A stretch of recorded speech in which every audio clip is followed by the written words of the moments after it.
And we are recording. Hey folks, Chris with Life and Real Estate back to you with another video. And we're going to continue our little new home buyer series that I'm going to run on here and make a playlist for those who are new home buyers. And the topic we're going to discuss today is going to be home inspections. Why they're important, why you need one, and what they tell you and what they don't tell you. Okay? So a home inspection, what it is. So we'll start there, right? That's the most basic thing. A home inspection is basically where a hired licensed professional who's trained and has done his due diligence to become a home inspector is going to come out to the property that you're looking to purchase. He's going to go and check everything that you can imagine. He's going to check the electrical, he's going to check for safety, he's going to check for the age of like the roof, he's going to check for any some other things that might be more of a safety hazard. A lot of it's around safety, right?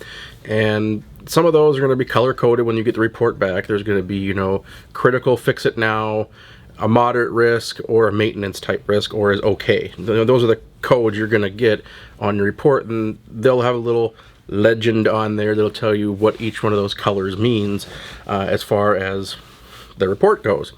And some of the bigger things you'll want to pay attention to is obviously safety issues. Those are usually always going to be flagged as a red, fix this now before you buy the house kind of thing. And then you have the moderate things, which can be anything like the age of the roof. You got maybe 2 years left on it, consider replacing it in 2 years. Or you're missing a downspout, so the water's pouring down to the foundation. That'd be another, like a moderate maintenance type thing. You have some ungrounded receptacles. Those are usually tagged as red, but they can be tagged as not as critical depending on when the house was built, because there's a certain time window when code required GFCIs in certain locations, and now we have the arc fault stuff in some places as well. So if it's a brandy new home, you should not see any. I'm talking as early as I think it's 2006 where a lot of these are like really starting to ramp up. Even earlier than that, I believe GFCIs were required by code to be in certain places, but they've since updated those quite a bit. So you get a newer home, you better not see anything hanky there. Otherwise, somebody's doing some what we call handyman wiring, and that's just no good. And usually it violates code and it creates a safety issue. And in some cases, when it comes to a bank, they'll look at that and be like, you got to fix this. Otherwise, we're not going to back the loan, because there's some things that can lead to fire hazards and all that kind of stuff. And that's what the inspector is going to go through and look at with you when they're doing the home. You can choose to be present for the inspection. That's up to you. And usually it's more of you're in the way. If you want to see things live, they don't mind people being there. That way they can point out things right away, and that way when you know them in the report, you know exactly where it was, and what it looked like, right? And they will usually detail those in photos. And they tell you all the stuff you need to know about what is wrong with the home, what's okay with the home, and what you need to look at maintenance-wise down the road. And those are some important things to know, because you're buying a pretty big investment. You want to make sure that you're protecting your investment, especially if you're going to proceed forward. So it's an important thing. And a lot of folks lately are starting to get to the point where they're skipping on making their offers contingent on the inspection, but they still have the inspection anyway, because I'll tell you straight up now, there is no bank anywhere that I can think of that is going to give you a loan if you don't have some kind of inspection done. And the reason they do that is because A, they want to make sure that it's safe for living, because they're not going to give a loan on a home that is not, unless you are getting a construction loan to rip and tear down, and that's a whole different process altogether. They want to make sure that the home doesn't have any major flaws that are going to affect its value. That's a big one. So things like foundation problems, water damage, all that kind of stuff. The bank's going to want to know that, so if it comes time where there has to be a claim on the house, like, I don't know, you had a fire, whatever the case may be, or the foundation gave way and the house collapsed in on one side, something like that, right?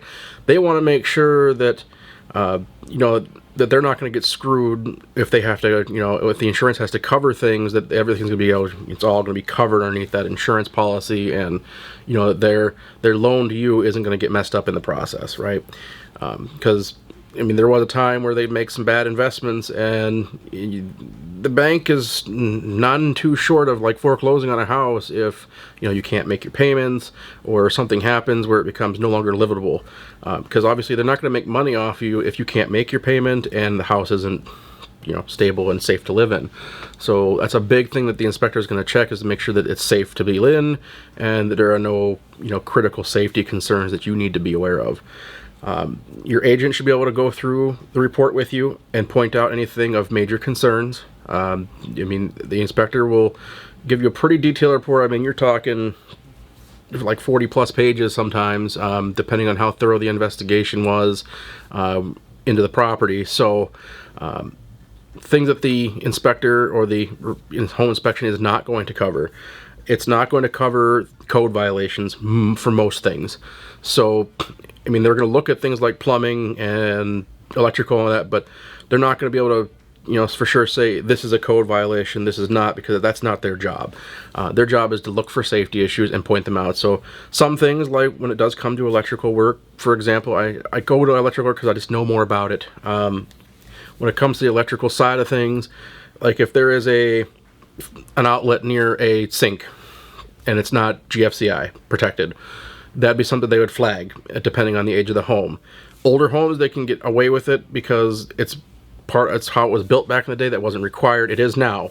So it's something that you could counter with, to say, we want this part fixed. Otherwise, it's something you can hire an electrician, and or if you're good with that kind of thing, you can do it on your own. I always recommend doing electrician, just because, well, you never know what you're going to find when you're playing with old houses and changing out things. Ask me how I know that. So it's just things like that they're going to check and make sure, but they're not going to actually point out straight up code violations. Depending where you live, here in Wisconsin, mold is not a required thing. They'll point out if they suspect it, and if they think it is an actual safety concern, they'll let you know to get a mold professional to come out and take a look at it. So that's an important thing that you'll need to know. So that could be another cost that you're not expecting. So it's just be aware of that. Some other things that they will point out to you. They'll test every outlet. They will test all the smoke detectors. They will look for a CO detector. And if some of them things are missing, those are technically considered a safety hazard. So they will flag them if they are not present. So that's something else to be aware of. So kind of be on the lookout for some of those things. Trying to think what else I can remember off the top of my head that inspectors are going to check for. So essentially, it's a safety check. All around, that's what it's going to end up being. And, like I said, they're not going to test for code violations. They'll point out some things here and there that, are blatantly obvious. Another thing that they can do, if your inspector offers this, is, at least in Wisconsin, I always recommend it, is as a radon test. Especially if you have a sump or a well on the property somewhere, I would highly, highly recommend that you get a radon test done, because let's face it, that it's a problem, at least out in our area, where some areas it's pretty heavy and it can cause problems health-wise if it's too high. And most new homes these days already have radon systems put in place, and that'll be checked too. But it never hurts to have that test to be absolutely sure that it's functioning properly and that you're safe, especially if you're going to have anybody, being in a basement for any length of period of time, right? So you want to make sure that you're covered. As far as anything else an inspector is going to do, like I said, the report's pretty lengthy, and they go fine tooth and comb over the home. At least a good one will. When you're looking at 4+ hours at minimum, that inspector is going to be there looking over at various different pieces and parts. So if you intend to be there, kind of plan for that as well. And the costs vary. I can't really give you a good answer on that. It's kind of depend on your area and the inspector and what they're inspecting and how they charge. Usually it's a square footage thing and number of floors thing. Usually sometimes garages are included, sometimes they're not. You know, there's all kinds of factors, and every inspector is a little different and how they, you know, send forth their billing, and they're all pretty reasonable. You just want to find one that has a good reputation, is thorough, and, you know, can give you accurate information so that you can make an informed decision. Because ultimately, if you're making an offer with an inspection contingency, and you're electing to allow the seller to cure, and you're allowing them to cure, then you obviously want to make sure that it's something that they can be done professionally, and that it's not just the seller, you know, doing something quick just to fix it, right? You want it all done professionally, so that way you know exactly what the issues were, and get receipts and all that fun stuff. It also gives you that option to have an out if you don't give the seller a right to cure, and that some of those issues are just too big that you don't want to chance it, and, you know, it could cause a delay in closing or something else. It's a way for you to break the contract and still be in compliance because you did put that contingency in there. But if you elect them to have the right to cure, well, then you have to give them that option, but you can specify those terms. And, you know, I always recommend professionals because we don't need any handyman work. You know, it needs to be done somebody licensed, because especially with some places in Wisconsin where you have to get permits for some things and others, so it's a whole mess. But basically, you don't want to be walking into something that somebody just jerry-rigged quick, and just to see if it's, you know, just to get the home sale done faster. And like I said, there are people out there writing offers now that aren't doing you know, a home inspection contingency. They still get the home inspection because the bank's going to require it, but they're not making it part of the offer, like where if something's wrong, the seller has to fix it. And that can help you and hurt you. It can definitely help you because you're not tying the seller's hands, so to speak, so you're making your offer a little bit more enticing.